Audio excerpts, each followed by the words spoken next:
Hello, my name is Roman Wilcox. I'm 38 years old. I'm a resident here of El Paso and born and raised in El Paso. And I've lived here all my life, all but for about 7.5 years. Um, my parents, my parents are Charlie and Elisa Wilcox. My mom's maiden name is Ortega, and my parents are pretty neat. My mom was a hairdresser for about 40 years, and she actually owned her own hair salon that I grew up in from about 1987 is when she opened up shop until I couldn't even tell you, late 2000s. And my dad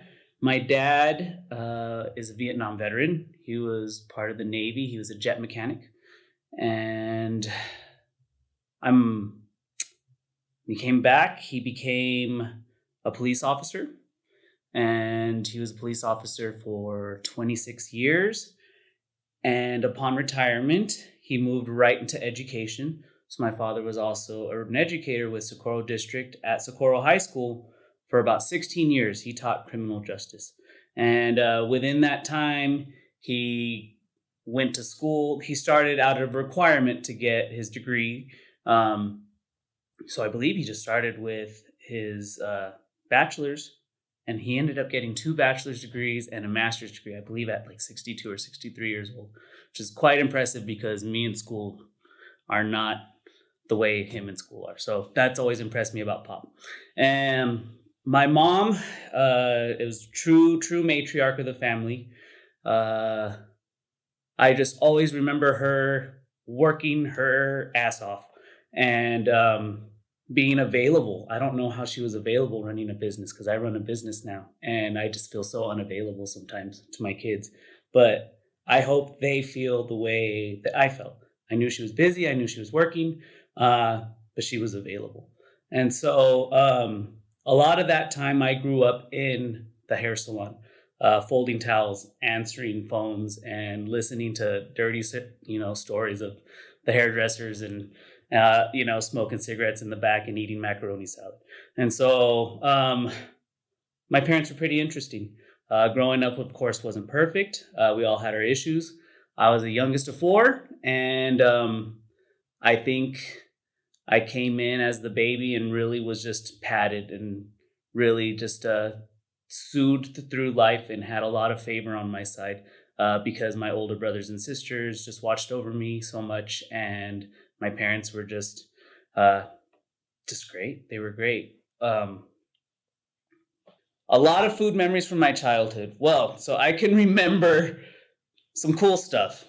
I can remember my grandma's capirotada, and it was awesome because I didn't like it. I didn't like a lot of capirotadas, but I liked my grandma's. I can remember her very simple red enchiladas with like too much white onion on it, and they were so good.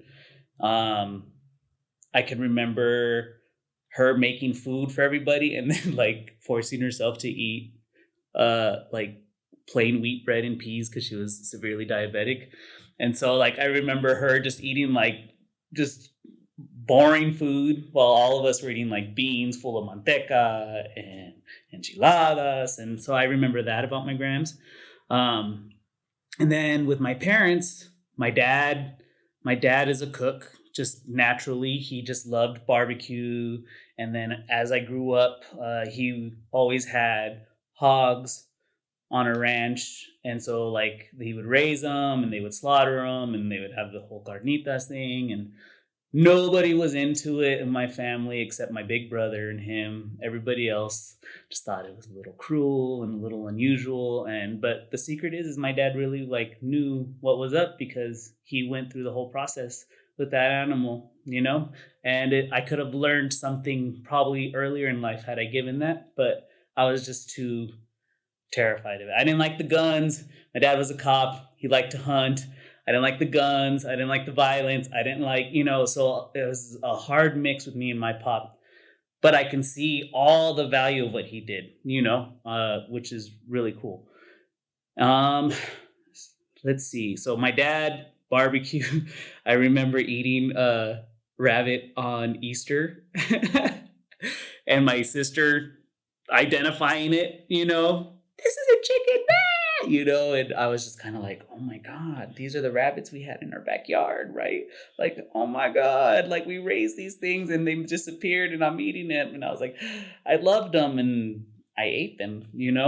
And so like at that point, like I was able to accept that. And it was easier. I was a cook, you guys, just as a little person. And my mom, my mom was a pretty good cook. She would just do, of course, classic Mexican dishes were just always in the house, tacos, enchiladas, tortilla soups or albóndigas, um, caldillo. Caldillo is like my mom's like caldillo. So that was always like ground beef, potatoes. Maybe it was like canned green beans, or maybe it was like whatever, and just tortilla. So that was a constant, and it still is. I can open the door and be like, they're making caldillo or they're making roast. My dad's Sunday roast that he would do in the bag with this like same McCormick and Schmick or whatever seasoning. So those I like really remember those. I really liked Mom's shrimp Creole. She made shrimp Creole, and it was like one of her fancy things. When she was feeling saucy, she would make that. And then I remember a big shift in our food when my mom opened her hair salon and life got busy and fast food became a very big norm of our family. And so I always think like, what happened to me at 7 years old that I was just like this little skinny kid that all of a sudden I just like ballooned up and I became this chubby kid, right? And well, my mom opened her shop that year, and bless her heart, she fed us pizza and McDonald's and whatever that could be done as fast as it can, and then days off cooked at home, Sunday roast or whatever. And as we got older, things changed, and that standard American diet of processed food just really took over our family. Yeah, and it kind of makes me want to cry because it was so innocent. It was so innocent and so well intended. And I think our generation of kids of this age experienced that because this convenient food took over, and it was almost like a good thing to be able to pick up fast food. It was cool and it was acceptable, and it was, and we just fell into that, and it caused health problems in a lot of us. And to this day, my mom's really overweight and deals with that. And we've all dealt with our weight and stuff.